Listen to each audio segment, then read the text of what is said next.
vous êtes bien sur Méridien Zéro, Roberto à la barre pour cette nouvelle émission de l'Écho des Canuts. Je rencontre aujourd'hui Gabriele Adinolfi. Gabriele, bonjour. Bonjour.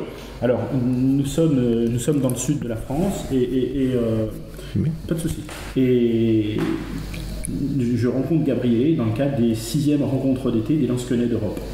Voilà, avec un thème particulier, puisque Gabriele a souhaité intituler cette 6e rencontre « Ce qui ne me tue pas me rend plus fort ».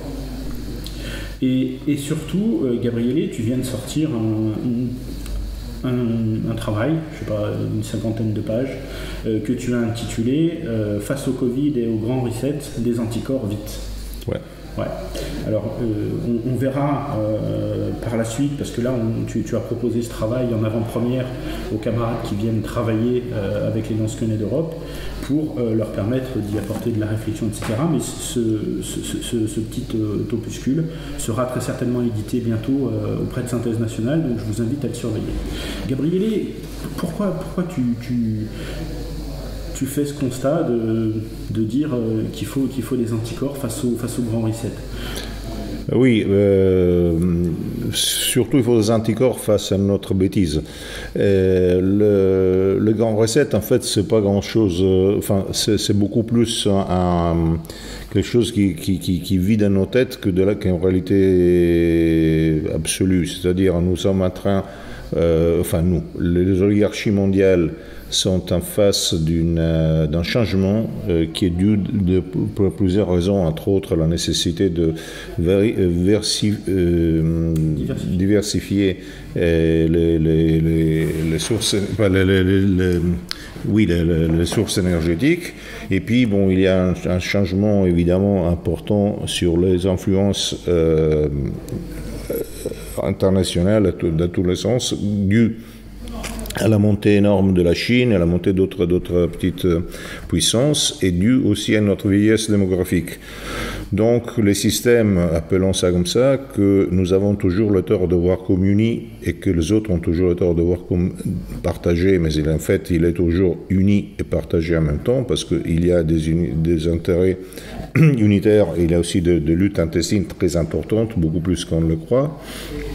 Ces systèmes sont en train de changer ses positionnements, il est en train de changer sa politique stratégique à niveau économique et à niveau même énergétique, et il va carrément dans une logique d'hypertechnologie que nous vivons depuis longtemps. Alors, ce que nous appelons le grand reset, moi j'ai lu quand même le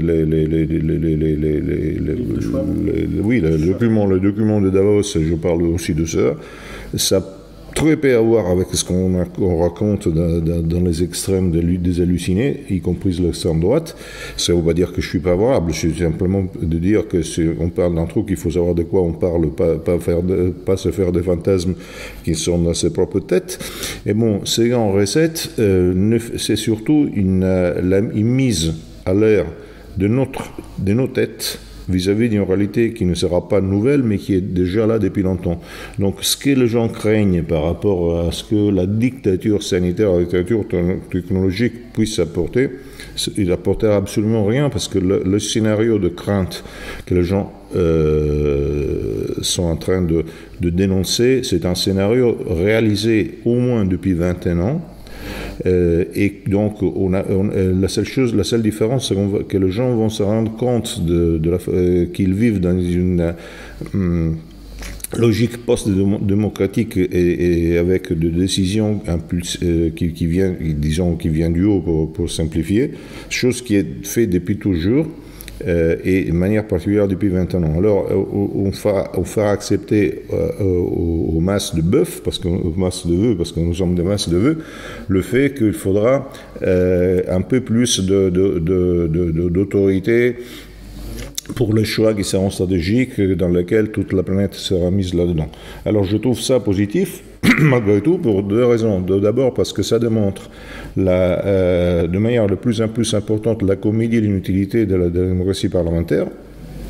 Et parce que ça mènera aussi à des logiques d'impérialisme libéral, bien sûr, mais d'impérialisme européen, impérialisme même blanc, qui amènera à des logiques de puissance et qui donnera place à aussi pour ceux qui sont capables de les décliner à des solutions idéologiques et non seulement idéologiques mais politiques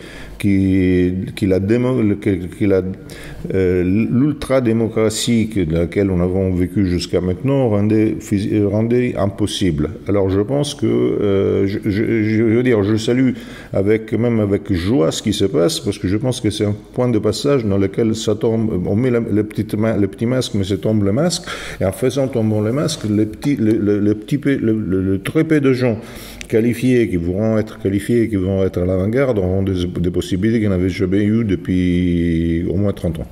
Alors, pour reprendre, parce que tu as dit beaucoup de choses dans cette introduction, tu dis le Grand Reset, c'est pas nouveau, ça existe depuis longtemps, et on arrive à un aboutissement post-démocratique.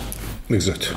Donc, on est en train de commencer à le voir avec la mise en place de ce contrôle social qui va s'accentuer.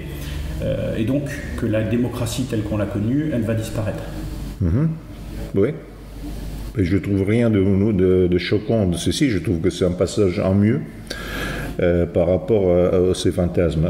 Pour ce qui concerne le contrôle social qui va s'accentuer, je ne suis pas d'accord parce que c'est le contrôle social qui existe au moins depuis 20 ans.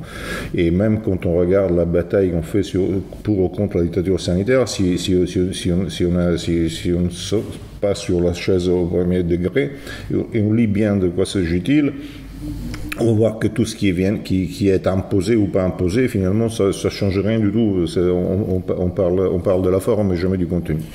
Quand même.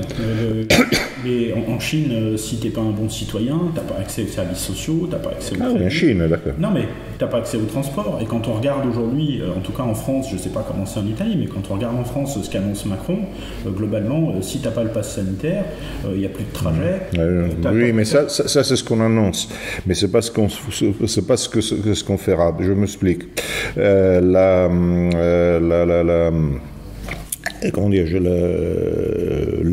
ce qui était investi par les grandes puissances économiques de différents échiquiers est énorme.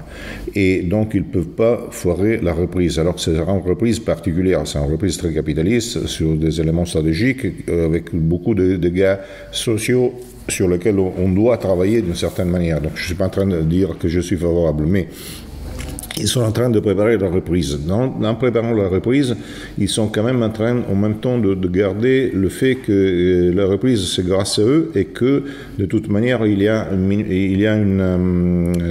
comment dire, on a assujetti ceci. Alors, puisque pour des raisons X, Y, Z, que je refuse de voir comme la logique, ils veulent nous empoisonner, ils veulent nous contrôler, ou ils veulent nous mettre, ils veulent nous lobotomiser, parce que déjà, si la plupart des gens lobotomisés gagneraient un petit peu d'un niveau de cerveau. Donc, je ne pense pas que c'est l'élément. Et pour le contrôle, il est déjà total. Et pour des raisons qu'on peut discuter sur lesquelles, il y a aussi une guerre non seulement économique, mais d'influence sur la vaccination. Donc, les grandes puissances ont intérêt à rejoindre un nombre de vaccinés, un nombre de vaccins à exporter. Et de toute façon, ils sont déjà en train de préparer, parce que la deuxième phase, qui est la phase de la thérapie, donc il y aura beaucoup de trucs. Donc, après moi, il n'y aura pas du tout ce qu'on dit. On a annoncé ça, mais ça, c'était pour te dire, si je ne suis pas vacciné, alors je ne veux pas voyager. C'est faux. C'est absolument faux. Évidemment, il y a des endroits clos dans lesquels on sera obligé d'avoir au moins le test, mais ça, c'est pas nouveau. Ça, c'est depuis le départ. Et encore, par exemple, quand on dit, je vois un élément, l'Italie vient de passer la loi sanitaire, le passeport sanitaire, qui se résume à ça. À partir du 6 août, dans l'intérieur d'un restaurant, on ne pourra pas rentrer si on n'a pas le passeport sanitaire ou si on n'a pas un test. Ça, c'est la première vision, donc on m'empêche de rentrer. Non, c'est absolument faux. Pourquoi c'est absolument faux? Parce que si vous regardez bien, au mois d'août, seulement les abrutis vont à l'intérieur du restaurant, et en automne, les années dernières, les restaurants étaient fermés. Donc, ils sont en train de faire voir qu'ils sont en train de maintenir l'ouverture des restaurants. Donc, ils sont en train de faire une reprise d'un côté, mais ils font en même temps avoir la pression psychologique paralysante par rapport aux gens, et pour qu'ils gardent cette situation des sujets, et pour atteindre un certain nombre de vaccinés. Mais il n'y aura pas de... ça dépend qu'est-ce que c'est le transport. Dans les avions, c'est déjà ça, mais c'est différent. Mais ça ne sera pas possible qu'il y ait le métro bloqué pour les gens vaccinés ou les gens qui n'ont pas de test. C'est impensable. Ok. Donc tu dis, globalement, il y a un grand reset qui est en route depuis longtemps. Il va falloir des avant-gardes très lucides pour voir, pour comprendre où le monde nous entraîne, pour faire simple, et que ces avant-gardes, dont le travail que tu réalises avec l'Union Scolaire d'Europe est là pour essayer d'éveiller un petit peu et de former une avant-garde. Mais tu dis, et ça tu le dis depuis longtemps, que nous sommes aussi prisonniers de schémas incapacitants. Absolument, totalement. On le voit même avec l'histoire de la Covid, parce que je vois une espèce de guerre entre fous furieux scientistes et fous furieux témoins de Jéhovah qui racontent n'importe quoi et qui ont une vision biblique mormone de ce qui se passe. Donc pas nous, mais globalement on est à côté de la plaque. Mais alors pour rester dans ceux qu'on doit éveiller et qui sont de notre famille politique pour l'instant, puisque c'est ceux qu'on va approcher en premier, même si tu souhaites qu'on élargisse à tous les gens intelligents et lucides qui peuvent faire avancer ce travail, moi j'aimerais qu'on parle un petit peu de cette hémiplégie cognitive qui fait que pour beaucoup on se transforme en réactionnaire et qu'on est prisonnier de cette diversion et qu'on n'arrive pas à aller au-delà. J'aimerais bien que tu insistes là-dessus. Oui, c'est assez simple malgré tout. C'est-à-dire, ça fait depuis la chute du mur de Berlin, à l'époque, on aurait dû quand même apporter, même être à l'avant-garde de l'avant-garde, que tout le monde appelé nationaliste ne sait plus de quoi dire, à quoi faire. Donc, il court après les sensations de défaite sociologique de ce qu'on appelle le populisme, ce qui je trouve pas négatif en soi, mais pour moi c'est pas courir après, c'est courir avant, ce qui est bien différent. Et donc il y a deux éléments qui sont à la fois apocalyptiques et complètement imbéciles, qui sont devenus presque une épidémie, là, vraiment une épidémie, surtout dans les extrêmes droites occidentales. La première, c'est l'idée de la catastrophe, que tout tombe, que donc il faudra que tout tombe, et que de toute manière que le système est en danger, ce qui n'est pas absolument faux. Et le deuxième élément, c'est que il faut se mettre avec tous les gens qui réagissent, peu importe comment, pour réagir, pour empêcher, pour freiner le train. Ce sont des conneries pas possibles. L'histoire nous apprend sans aucune exception. Et quand il y a eu les exceptions, ça a confirmé la règle parce que ça a démontré encore davantage. Je parle par exemple à la Restauration qui était beaucoup plus subversive que le bonapartisme. Il n'y a jamais dans l'histoire les choses marchent comme ça. L'histoire, les choses marchent seulement quand une avant-garde change de symbole, de ligne à la dynamique qui est en cours. Donc, ce que je veux dire, je fais des exemples très simples. Il y a deux éléments positifs et des éléments négatifs dans ce qui se passe. Les éléments positifs sont le fait qu'il y a une espèce de lutte multipolaire dans laquelle on commence à rentrer dans une logique d'impérialisme européen. Ça, je trouve ça positif, quoi qu'il soit l'impérialisme européen. Et deuxièmement, que la démocratie démontre que c'est de la merde. Ces deux éléments, pour moi, sont très importants.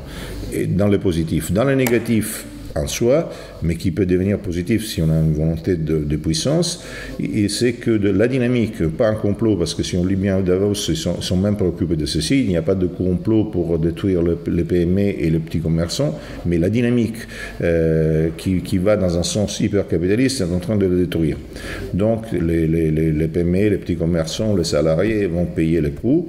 Et il y a une seule chose pour pouvoir permettre que tout change. Enfin, c'est ce qu'on a toujours fait dans le passé, qui a fait Mussolini, qui a fait Lénine, etc. C'est de créer des organisations de catégories sociales, etc., dans lesquelles on obtient à la fois la puissance et l'économie locale, et localisée, etc. Donc on arrive à recréer quelque chose d'organique qui a carrément en contestation totale vis-à-vis de la logique capitaliste du système. Donc, et à ce moment-là, on peut capitaliser le nouveau impérialisme, l'antidémocratie d'un côté, et de l'autre côté, capitaliser, entre guillemets, disons, la lutte sociale pour une formation organique. Mais pour faire ceci, il faut savoir qu'est-ce qu'on veut faire, il faut aussi agir dans le concret, et ne pas passer de son temps à attendre que le grand défilé de gens qui sont contre peu importe quoi, qui défilent dans la rue, puisse un jour faire tomber un système. Je fais un exemple. Chaque fois que quelque chose est tombé, c'est l'empire. Je vous fais un exemple. Encore là, De Gaulle. Bon, je comprends très bien que, surtout en France, De Gaulle était détesté par le milieu nationaliste, qui n'avait bien raison. Il avait bien raison parce que De Gaulle s'était porté très mal vis-à-vis de beaucoup de gens, sans parler de ce qu'il a fait vis-à-vis des harkis. Donc, quand De Gaulle est tombé, ça a été un soulagement, surtout parce qu'il y avait Pompidou, qui était, je ne sais plus si le frère ou le cousin, quelqu'un qui était sur le front de l'Est, ce qui ne veut rien dire, parce que ça ne veut pas dire que puisque ton frère ou ton cousin est le front de l'Est, tu serais allé. Pompidou, bon, c'était plus sympathique, plus ceci, c'était la loi Rothschild, ça a été la Rothschildisation, ça a été l'arrêt de la politique étrangère française, et ça a été aussi la création de sanctuaires de terrorisme international géré par la gauche, qu'on a tort de dire que c'était Mitterrand. Mitterrand, c'est celui qui l'a désamorcé. Donc, je veux dire, parfois, comme ça arrive souvent, on se trompe complètement d'espoir, on se trompe complètement d'ennemi. Ce n'est pas que, à ce moment-là, il faut que Macron soit un ennemi. Mais je veux dire, je préfère quand même Macron à Xavier Bertrand, parce que, de toute manière, Macron garde, au moins, il a fait 2-3 choses à niveau international qui sont plus intéressantes, ce qui ferait Xavier Bertrand, qui a travaillé, pour lequel travaille évidemment pour le parti atlantiste, mais c'est pas mon truc, je ne voterai jamais pour Macron, ça me paraît évident.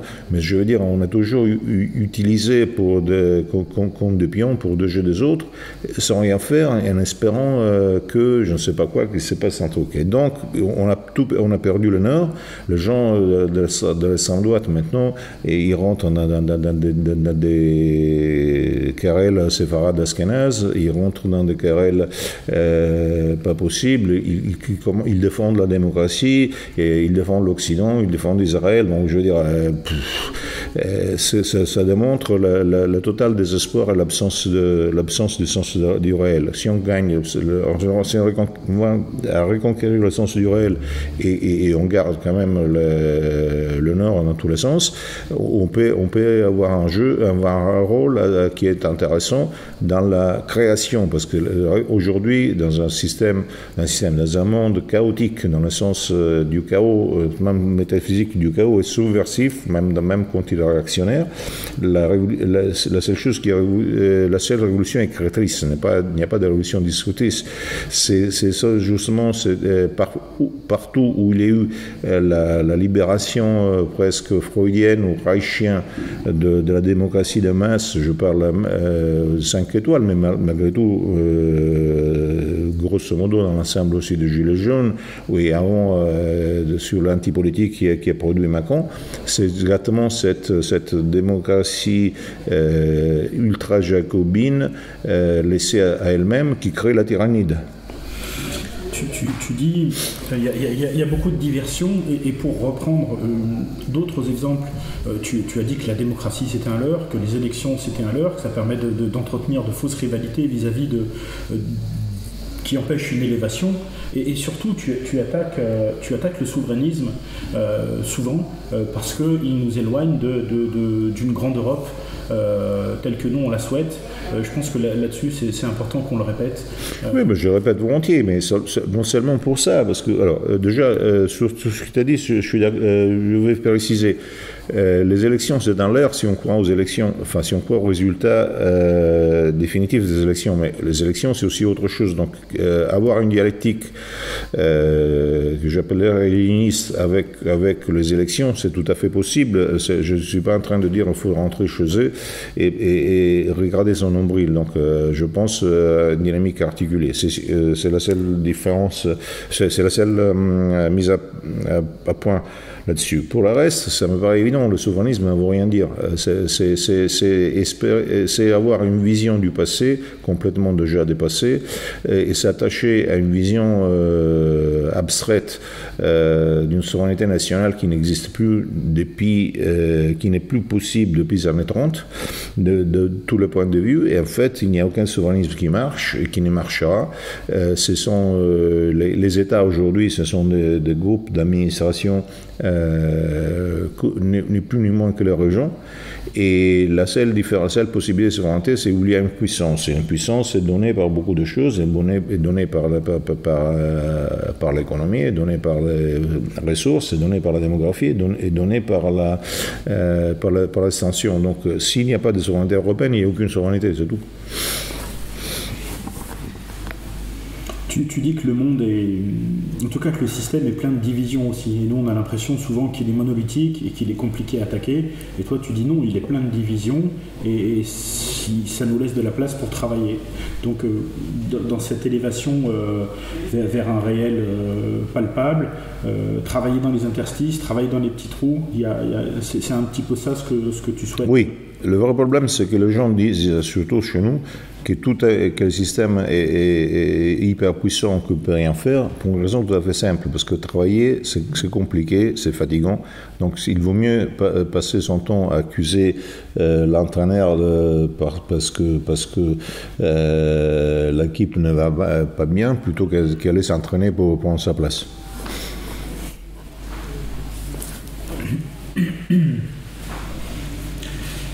Et alors, qu'est-ce que tu proposes, toi, globalement,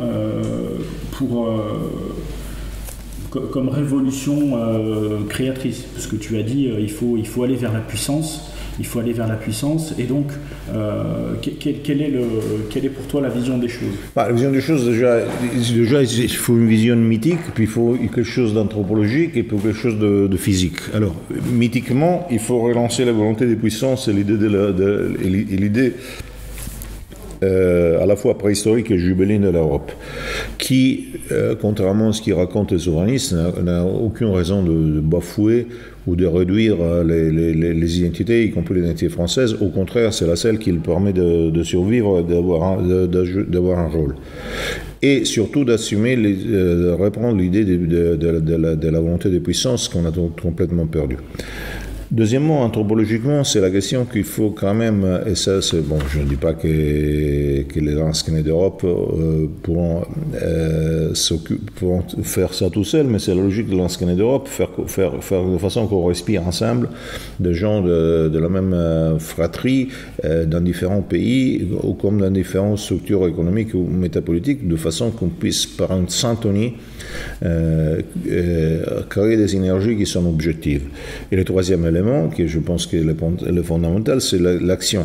L'action, une fois que ce soit à la fois, j'utilise des mots qu'on emprunte aux autres parce qu'ils ont toujours l'habitude de le faire, il faut être un petit peu gramsciste, un peu léniniste. Mais quand je dis gramsciste, il faut trouver la façon, je pense qu'il existe, il y a des essais qui ont vraiment marché, pour pouvoir influer dans le niveau de la pensée vers les élites actuelles.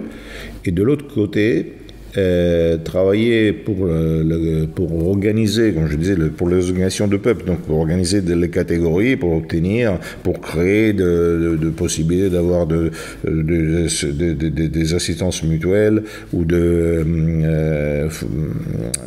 fondations financières, etc., qui permettent de faire travailler ensemble, d'assurer la question, par exemple, de PME ou des petites catégories. Ce qui n'est pas pas un truc complètement, comment dirais-je, abstrait et qui ne signifie pas du tout que ce soit une pure chimère, parce que dans des endroits, par exemple en Afrique, où les États ne marchent pas vraiment, c'est plutôt tribal, mais ce genre d'organisation existe, ça marche très bien, ils se financent entre eux de manière parfaite. Donc je ne vois pas pourquoi, s'ils le font les Africains, les Européens ne devraient pas être capables de le faire. Et donc, et puis je fais un exemple, je pose des exemples typiques qui ont valeur relative. Bon, premier élément, c'est que les lois, pas les lois, mais le règlement de la Banque de réglementation internationale, qui n'a rien à voir avec l'Union européenne, qui est en Suisse, mais qui est gérée par les Américains surtout, empêche, grosso modo, de donner des prêts, enfin empêcher, parce que maintenant, après la question du Covid, ils ont relancé l'idée de nos Keynesiens, donc il faudra voir dans le futur, mais ils ont empêché de voir que les gens qui ont besoin d'un prêt pouvaient l'obtenir. Donc ça a paralysé l'économie. Bon.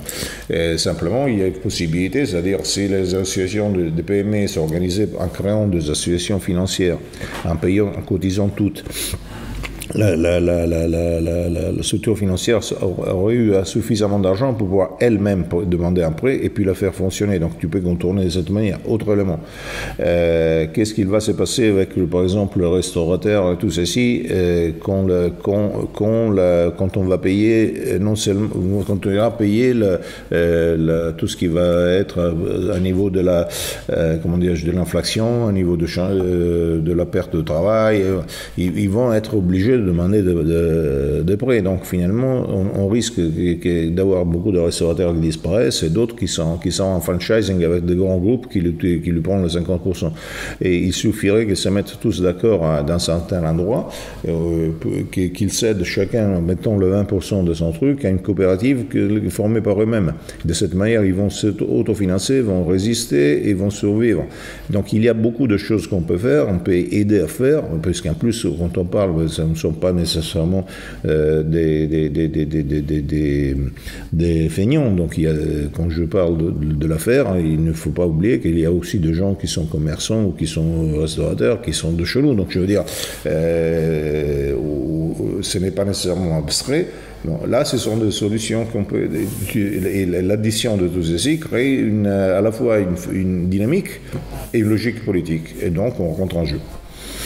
Quand tu dis en ouverture de ta brochure des anticorps, tu dis, et comme Schwab d'ailleurs, tu dis le monde ne sera plus jamais comme avant. C'est eux qui le disent, donc je recopie. Oui, mais je pense que quelque part, moi j'ai entendu que effectivement 60% des emplois de l'avenir n'existent pas. Oui, mais c'est pas à cause de la Covid. Hein. Non, mais tout ça, le Covid, je pense que c'est un allume-gaz, c'est un prétexte pour lancer la transformation. Pour accélérer la transformation. Pourquoi pour accélérer la transformation? C'est tout à fait simple, parce que l'Occident est en retard. L'Occident étant en retard, s'il n'accélère pas la structuration, il va se faire dévancer. Donc, ils sont sautés là-dessus pour accélérer le changement, la transformation. Cette transformation est inéluctable. Le problème, c'est d'accompagner cette transformation avec une contre-transformation qui permet d'aller dans l'autre sens. Tout est là. C'est pas la peine d'aller pleurnicher et dire ah oui, on va perdre, c'est pas mon droit, c'est pas le droit, c'est pas juste. Bon, à vous, bonjour. C'est pour ça que tu dis que finalement toute cette contestation populaire pour conserver les choses qui sont amenées à tomber, elles sont inutiles et que c'est des leurres, c'est des diversions, c'est de la perte de temps. Oui. Ouais. Les léninistes savent toujours ça, mais quand ils y participent pour convaincre des gens, pour prendre des cadres, pour faire de petites organisations. Les gens de chez nous, ils y vont parce qu'ils espèrent que ça se passe quelque chose, donc ils perdent leur temps. Et donc la transformation que tu appelles pour cette avant-garde révolutionnaire, c'est qu'un grand reset s'effectue aussi au sein des gens, auprès des gens lucides, de manière à aller vers de bien saisir le réel qui arrive et de s'y adapter et de s'y préparer. Oui, et adapter le réel à se proposer, enfin, de s'adapter comme scénario, pas de s'adapter comme adhésion idéologique. Hein. Et du coup, un des ennemis au sein de notre famille politique, c'est cette hémiplégie, cette difficulté à accepter le changement et à croire qu'on peut rester dans le passé. Je vais mal le dire, mais d'être réactionnaire, ancré bec et ongle dans le passé, oui, qui en plus, c'est même pas notre passé, c'est un passé d'autrui. Donc c'est un passé, on rêve des années 80 par exemple, on ne se rend pas compte que ce sont les années de l'endettement, donc qui sont les années qui ont créé tout ceci. On rêve de l'époque de la démocratie, l'époque dans laquelle il y avait moins d'immigrés, ou l'époque, mais c'est une autre époque, mais le problème c'est qu'on ne peut pas revenir à une autre époque, tu dois faire face à ce que tu as, et alors après, et choisir ce que tu dois faire, mais de façon réaliste, parce que tu peux dire tout ce que tu veux, tu peux dire je vais passer l'éponge, mais oui, bonjour, allez-y. On est rentré dans une époque de grande mobilité, je crois que c'est une évidence, et que du coup, on se doit, nous aussi, de travailler sur nous-mêmes. C'est un mot important que tu utilises souvent, le travail, et il y a un chapitre consacré au travail, pour dire c'est bien beau de faire des constats, mais à un moment, il faut aussi se mettre en disposition d'essayer d'agir. Alors, j'ai mis à côté du mot agir, œuvrer pour dire on fait quelque chose de désintéressé dans un sens bien défini et pour effectivement les communautés de gens qu'on a envie de sensibiliser et d'éveiller. C'est ça finalement le fond du travail que souhaite faire Léon Sconnet. Oui. Puis bon, on a aussi amené un bilan de ce qui a été fait par exemple cette année et enfin ce n'est pas rien. Hein. Oui, le travail accompli par les Sconnet et les équipes qui commencent à s'étoffer, et tu dis que finalement, puisque ce travail, d'abord il doit être individuel, pour ensuite devenir collectif, ça implique toi tu dis de l'autoconscience, de la verticalité, mais en même temps de la bonne humeur. L'ironie. L'ironie, absolument. Et de reprendre une verticalité, parce que finalement, c'est une des clés pour toi. Oui, absolument. Tu peux développer un petit peu de... Ben oui, mais finalement, tout est très simple. Laissons tomber maintenant la façon dans laquelle on peut l'imaginer ou la décliner ou la voir d'un point de vue religieux, mais il y a la verticalité contre la verticalité et l'horizontalité. Ce qui est horizontal est toujours rendu fort par la présence d'un vertical qui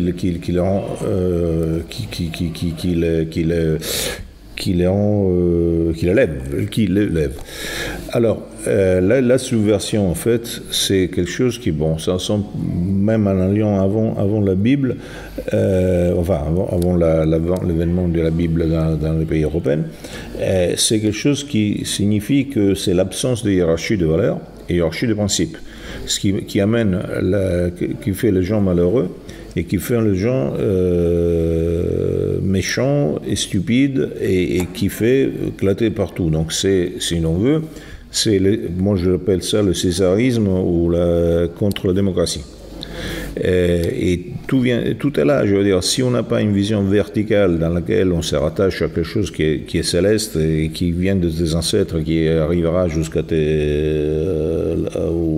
à ton descendance, et dans laquelle tu formes et tu dépasses ta personnalité qui est quand même impersonnelle, et si tu rentres dans la logique matérialiste de base où tout c'est égal à tout, à ce moment-là tu es complètement éclaté, c'est exactement, et c'est la tyrannie qui gagne. La tyrannie c'est la démocratie, la dictature c'est la liberté. Et tu viens de dire quelque chose d'important, c'est que si les personnes auxquelles tu essayes de parler ne possèdent pas les mêmes oreilles, tu l'as écrit, comment est-ce qu'on fait pour communiquer parce que l'avant-garde, elle va avoir cette perception en avance, et après la difficulté de faire saisir à ceux qui sont restés dans leur schéma incapacitant, puisqu'on va les appeler comme ça, dans les choses qui les contentent, d'aller coller 3 autocollants, d'aller manifester dans la rue, d'avoir l'impression d'exister. Mais cet écart de communication entre l'un et l'autre, comment... Je trouve ça pas tellement important. Je m'explique. On est toujours dans la démocratie. Les choses marchent quand 3 personnes, 5 personnes ou 12 personnes font marcher les choses et les autres suivent. Et les autres suivent avec enthousiasme, mais il faut que ce soit des choses, pas des raisonnements. Donc, je veux dire, les gens suivent toujours quelque chose qui est solide, que ce soit le pouvoir, que ce soit le pouvoir, que ce soit l'économie, l'argent, ou que ce soit quelque chose qui marche. Dès qu'une chose marche, les gens suivent. Donc l'important, ce n'est pas tellement ceci, l'important c'est de donner des résultats.